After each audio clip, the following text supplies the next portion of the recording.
আমি ব্যবসায়ী ছিলাম, অনেক শ্রমিক ভাড়া করে একদিন একটা কাজ করালাম। সব শ্রমিকের টাকা দিয়ে দিলাম। এক শ্রমিক টাকা না নিয়ে ভাগলপুর কই যে গেছে নিজেও জানি না, ওর টাকা আমার কাছে রয়ে গেল। এই শ্রমিককে আর টাকাটা বুঝাই দিতে পারি নাই। এই টাকা দিয়ে আমি কয়েকটা ছাগল কিনলাম। এই ছাগলগুলো বাচ্চা দিল, ওগুলো বাচ্চা দিল, ওগুলো বাচ্চা দিল, দিতে দিতে বিশাল ছাগলের ডেইরি ফার্ম করে ফেললাম তার ওই টাকা দিয়ে। এক যুগ 12 বছর পরে সে এসে বলে আমার টাকা ফিরায় দাও। আমি বললাম এই যে ছাগলের ডেইরি ফার্ম পুরোটাই তোমার। সে বলে আতাস্তাজিউ মিন্নি, আমার সাথে ঠাট্টা করো? আমি পাই সামান্য কয়টা টাকা, এক যুগ আগে যেই টাকা পাইতাম ওইটা দিলেই চলবে।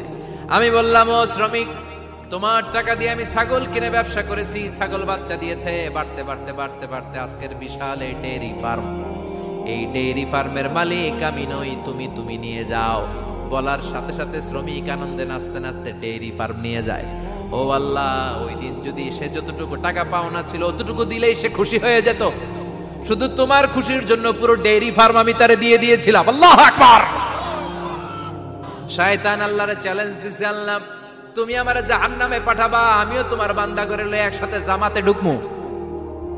একা ঢুকবো না, একা যাব না, তোমার বান্দাদেরকে সবগুলারে জাহান্নামী বানায়া তারপরে ঢুকমু। তোমারে চ্যালেঞ্জ দিলাম, একটারও জান্নাতে ঢুকাইতে পারবা? আল্লাহ কই তুই আমারে চ্যালেঞ্জ দিলি? আমি তো সব রাজার বড় রাজা, মহারাজা। আমারে চ্যালেঞ্জ দেশ, এত সাহস পাইলি কই? তুই আজীবন ওয়াসওয়াসা দিয়ে পাপ কাজ করাবি, একদিন তাফসীর মাহফিলে এসে আমার বান্দা ক্ষমা চাবে, আমি মাফ করে দেবো, তুই কি করবি? আজীবন অন্যায় করবে, আজীবন পাপ করবে, জুলুম করবে, একদিন চোখের পানি ছেড়ে আমার কাছে কান্নার মতো কান্না করলে আমি সব গুনাহ মাফ করে দেব। এজন্য আল্লাহ বললেন, ইয়া আইয়ুহাল্লাযীনা আমানু তুবু ইলাল্লাহি তাওবাতান নাসুহা। ভুল করেছো, তওবা করো, মাফ করবে কে? সাইয়েদনা আদম আলাইহিস সালাম ভুল করলেন, দুনিয়ায় এসে শত শত বছর কাঁদলেন, কিন্তু ক্ষমা হয় না। আল্লাহরে বললেন, আল্লাহ কি করলে ক্ষমা পাবো বলো? ফাতালাক্কা আদামু মির রাব্বিহি কালিমাতিন ফাতাবা আলাইহি। আল্লাহ বললেন, ও আদম, তোমারে কিছু কালেমা শিখায় দেই, এই কালেমাগুলো দিয়ে আমার কাছে দোয়া করো, ক্ষমা করে দেব। আল্লাহ শিখায় দিলেন, ও আদম, দুই হাত তুলে চোখের পানি ছেড়ে আমার কাছে পড়ো, রব্বানা। পড়েন, রব্বানা যালামনা আনফুসানা ওয়া ইল্লাম তাগফির লানা ওয়া তারহামনা লানাকুনান্না মিনাল খাসিরিন। এটা শিখাই দিয়েছিল আল্লাহ। আল্লাহ আমি জুলুম করেছি, অন্যায় করেছি, ভুল করেছি, পাপ করেছি, তুমি যদি ক্ষমা না করো, ক্ষমা করার কেউ নাই, ঠিক কি না? আমরাও পাপ করলে এই দোয়াটা পড়ার দরকার আছে না নাই?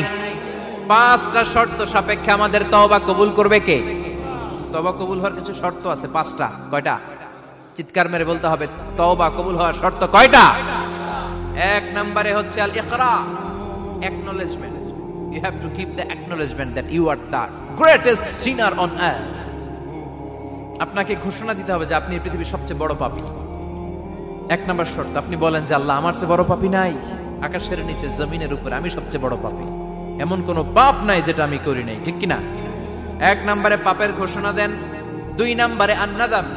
নাদাম মানে repentance. You have to be repentant for what you have done. আপনাকে অনুতপ্ত হতে হবে, চোখের পানি ছাড়তে হবে। আল্লাহ আমি লজ্জিত, আল্লাহ আমি নাদান, আমি পিশাচ, আমারে মাফ করে দাও। তার মানে স্বীকার গেলেন কি অন্যায় করেছেন। 2 নম্বরে আপনি অনুতপ্ত হলেন। 3 নম্বরে স্টপ, যেই পাপ করতেছিলেন ওটা থামান। Stop what you have done, যেটা করতেছিলেন আগে থামান। আপনি সুদ খাইছেন, অনুশোচনা আসলো, মাফও চাইতেছেন, আবার সুদও খাইতেছেন, হবে? আপনি ঘুষ খেয়েছেন, তওবা শুরু করলেন, আবার ঘুষও খেয়ে যাচ্ছেন, হবে? থামেন, স্টপ। 3টা গেল। 4 number, to hate what you have done, ঘৃণা করতে হবে, যে পাপটা করেছেন মন থেকে ওই পাপটাকে ঘৃণা করতে হবে। 5 নাম্বার শর্ত হচ্ছে to determine that you never repeat this sin again in your life. আল্লাহর ওয়াদা দেন, কমিটমেন্ট দেন যে আল্লাহ আমার জীবনে পারতপক্ষে এই পাপ জীবনেও করব না। চিৎকার করে বলেন ঠিক কিনা? তার মানে আপনি স্বীকার যান, তারপরে আপনি অনুতপ্ত হবেন, যে পাপ করেছেন থামিয়ে দিবেন, পাপটারে মন থেকে ঘৃণা করবেন, আর আল্লাহরে ওয়াদা দিবেন আল্লাহ আর করব না। এই 5টা শর্তের আলোকে তওবা করলে জীবনের সব গুনাহ মাফ করে দিবে কে? এজন্য আল্লাহ বললেন, ইয়া আইয়ুহাল্লাযীনা আমানু তুবু ইলাল্লাহি তাওবাতান নাসুহা। তওবার মতো তওবা করো, সব গুনাহ মাফ করতে পারে কে? তওবা করবেন তো? রাজি আছেন? কবে করবেন? এই মুহূর্তে তওবা করলাম, এই মুহূর্তে আল্লাহর কাছে ক্ষমা চাই, আল্লাহ জীবনের সব গুনাহ মাফ করে দাও। আমাদের দেশে তওবা করার জন্য হুজুর লাগে, কথা কন, পিসা হুজুর, বড় হুজুর, ছোট হুজুর, হাফেজ সাহেব লাগে না? হাফেজ সাহেব, ইমাম সাহেব, এদের ছাড়া নাকি তওবা হয় না। না, এটা ভুয়া কথা। আপনি অনুতপ্ত হন, আপনি চোখের পানি ছাড়েন, আপনি আপনার রবরে বলেন, ক্ষমা করে দিবে কে? ইমাম সাহেব আসতে হবে শর্ত না, পীর সাহেব হুজুর এসে হুজুরের হাতে হাত রেখে তওবা পড়তে হবে শর্ত না। আপনার রবরে ডেকে চোখের পানি ছেড়ে ক্ষমা চান, ক্ষমা করবে কে? আর প্রতিদিন শতবার পড়তে থাকবেন আস্তাগফিরুল্লাহ। আওয়াজ করে সবাই পড়েন আস্তাগফিরুল্লাহ, আর জোরে পড়েন আস্তাগফিরুল্লাহ। বিশ্বনবী বলেন, মান লাজিমাল ইস্তিগফার জাআলাল্লাহু লাহু মিন কুল্লি দিকিন মাখরাজা। সব সময় ইস্তিগফারের সাথে যে লেগে থাকবে, রব্বুল আলামিন তারে 5টা জিনিস দিবে। কয়টা? কথা কন, আরো জোরে সবাই বলেন কয়টা? নাম্বার 1, জাআলাল্লাহু লাহু মিন কুল্লি দিকিন মাখরাজা। বিপদে পড়লে বিপদ থেকে উদ্ধার করবে কে? আমাদের তো কোনো বিপদ নাই না? আছে? কত বিপদ, হ্যাঁ? রাস্তাঘাটে দুর্ঘটনা হতে পারে, যে কোনো সময় ভূমিকম্পে পড়তে পারি, বজ্রপাত পড়তে পারে না, ঠেড়া পয়রা মানুষ নাই, আছে না নাই? এই বিপদ আপদ থেকে আপনারা রক্ষা করবে কে? যদি আপনি ইস্তেগফারের সাথে আঠার মতো লেগে থাকেন। কিসের সাথে? কথা বলেন। ইস্তেগফারের সাথে লেগে থাকতে পারলে 1 নাম্বার হচ্ছে বিপদে পড়লে আপনারে মুক্ত করে দিবে কে? 2 নাম্বার ওমিন কুল্লি হাম্মিন ফারাজা, যে কোনো ধরনের টেনশন, হাইপার টেনশন থেকে বাঁচায় দিবে কে? আমাদের তো টেনশন মেনশন নাই না? আছে?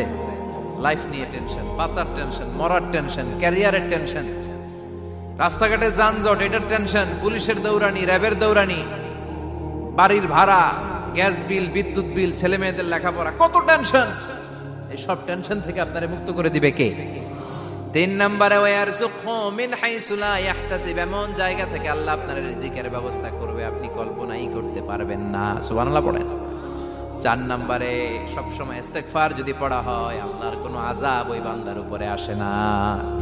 ওমা কানাল্লাহু মুআযযিবাহুম ওয়া হুম ইস্তাগফিরুন।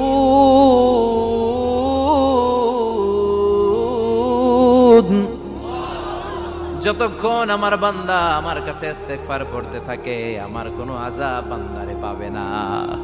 যতক্ষণ ইস্তেগফার পড়বেন, আল্লাহর কোনো আযাব আপনার উপর আসবে না। 4টা গেল। 5 নাম্বার, বারবার ইস্তেগফার পড়লে রফিক ভাই আল্লাহ আপনার মুস্তাজাবুদ দাওয়া বানিয়ে দোয়া করা মাত্র কবুল করে নেবে কে? যদি আস্তাগফিরুল্লাহ আল্লাযী লা ইলাহা ইল্লা হুয়াল হাইয়ুল কাইয়্যুম ওয়া আতুবু ইলাইহি পড়ে, ওই কবিরা গুনাহকারীকেও ক্ষমা করে দিবে কে? পড়তে রাজি আছেন তো? আবার সাইয়েদনা আবু বকর বললেন, ইয়া রাসূলুল্লাহ আল্লিমনি দুআআন আদউ বিহি ফি সালাতি, এমন দোয়া আপনি আমারে শিক্ষা দেন যে এই দোয়াটা আমি নামাজে পড়তে পারি। বিশ্বনবী বললেন, পড়ো আল্লাহুম্মা ইন্নী যালামতু নাফসি যুলমান কাসীরান ওয়া লা ইয়াগফিরুয যুনুবা ইল্লা আনতা ফাগফিরলি মাগফিরাতাম মিন ইনদিক ইন্নাকা আনতাল গফুরুর রহিম। সুবহানাল্লাহ পড়েন। এটাও ইস্তেগফার। আমরা এটার বলে দোয়া মাসুরা, সালাম ফেরানোর আগে পড়ি না? যেখানেই ক্ষমা চাওয়ার কথা আছে ওইটারই কি বলে? ইস্তেগফার। আল্লাহুম্মা ইন্নী যালামতু নাফসি, আল্লাহ জুলুম করেছি, যুলমান কাসীরা, অনেক জুলুম, ওয়ালা ইয়াগফিরুয যুনুবা ইল্লা আনতা, তুমি ছাড়া এই গুনাহ ক্ষমা করার তো কেউ নাই। ফাগফিরলি মাগফিরাতাম মিন ইনদিক, তোমার দয়ায় আমারে ক্ষমা করে দাও। ইন্নাকা আনতাল গফুরুর রহিম, তুমি হলা ক্ষমাশীল। ঠিক কি না? এটাও ইস্তেগফার, এটাও পড়বেন। আর এই সব ইস্তেগফারের শ্রেষ্ঠ ইস্তেগফারের নাম সাইয়্যিদুল ইস্তেগফার। যত ইস্তেগফার হতে পারে এর মধ্যে সবচেয়ে শ্রেষ্ঠতম ইস্তেগফার নাম কি? কথা কন।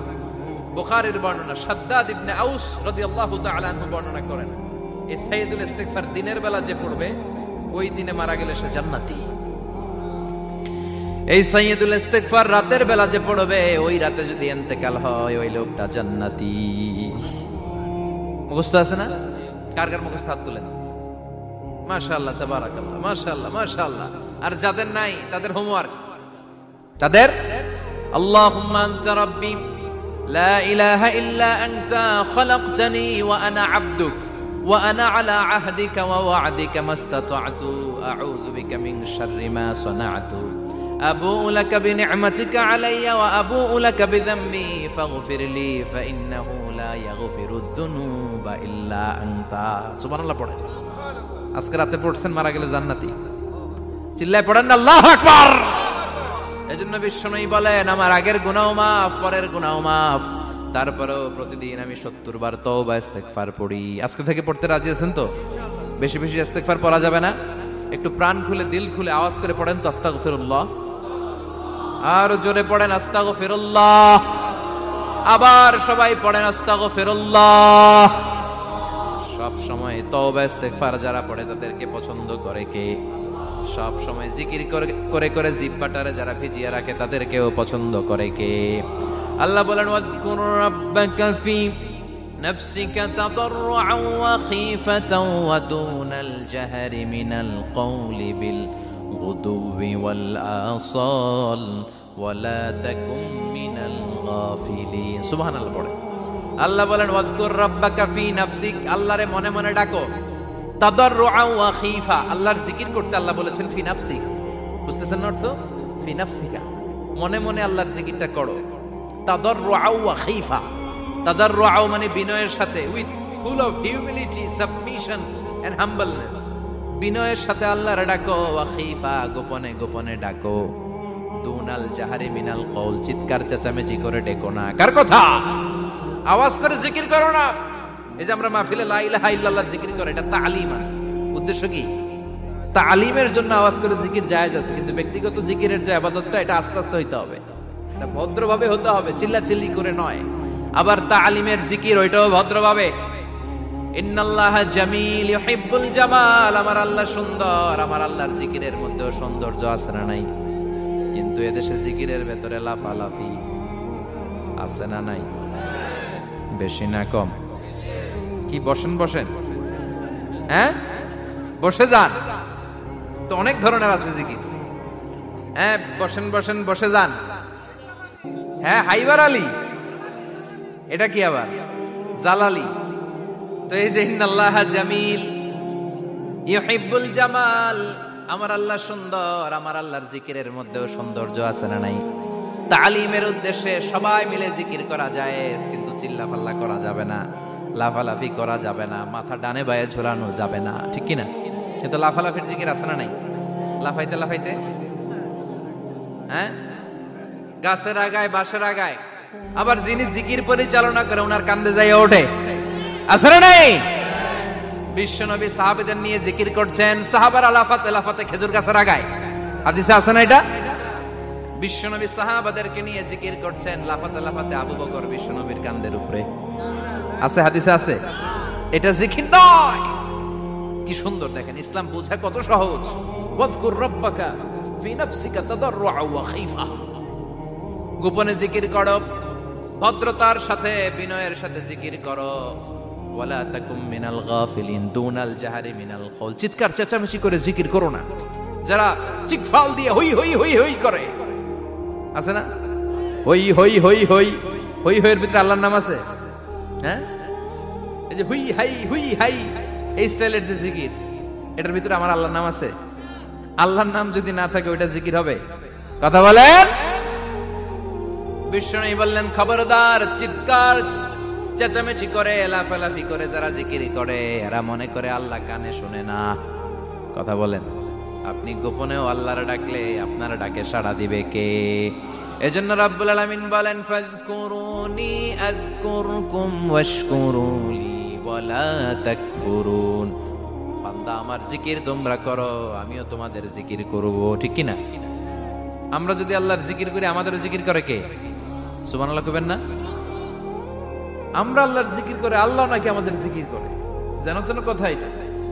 আবার হাদিসে কুদসিতে আল্লাহ বলেন, ফাইন যাকারানি ফি নাফসি যাকারতুহু ফি নাফসি, আমার বান্দা যদি একা একা আমার জিকির করে, আমি আমার বান্দারে একা একা স্মরণ করি।